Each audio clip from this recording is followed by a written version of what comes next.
আসসালামু আলাইকুম। এবার আইপিএলে ব্যাট হাতে তাণ্ডব চালাচ্ছেন অস্ট্রেলিয়ার 22 বছর বয়সী জ্যাক ফ্রান্সেন।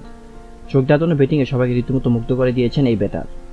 বিশেষ করে ওপেনিংয়ে ব্যাট করতে নেমে প্রথম পাওয়ার প্লেতেই বাজিমাত করে বসছেন জ্যাক ফ্রান্সেন। ঠিক তেমনটাই গতকাল করেছেন রাজস্থান রয়্যালের সাথে ম্যাচে। 7-4 ও 3 ছক্কায় মাত্র 19 বলে এদিন তুলে ফেলেন জড়ো 50 প্রথম পাওয়ার প্লের 6 ওভারের মধ্যেই। মাত্র 2 ওভার এমন কীর্তি করেন জ্যাক ফ্রান্সেন, যা দেখে রীতিমতো অবাক হয়ে যান সবাই। দর্শকদের পাশাপাশি রীতিমতো গ্যালারিতে বাদভাঙা উল্লাস করেন ডেভিড ওয়ার্নারও। প্রথম 13 বলে 22 রান নেওয়া জ্যাক ফ্রান্সের অভিষেক কুমারের 6 বলে 28 রান নিয়ে তুলে ফেলেন 50। 10 বোল্টের ওভারে 20 রান তোলার পর অভিষেক কুমারের 6 বলে 6টি বাউন্ডারি মেরে 50 তুলে নেন জ্যাক ফ্রান্সের বেদম মাঠ দেখে হতাশ হয়ে যান বোলার অভিষেক কুমার।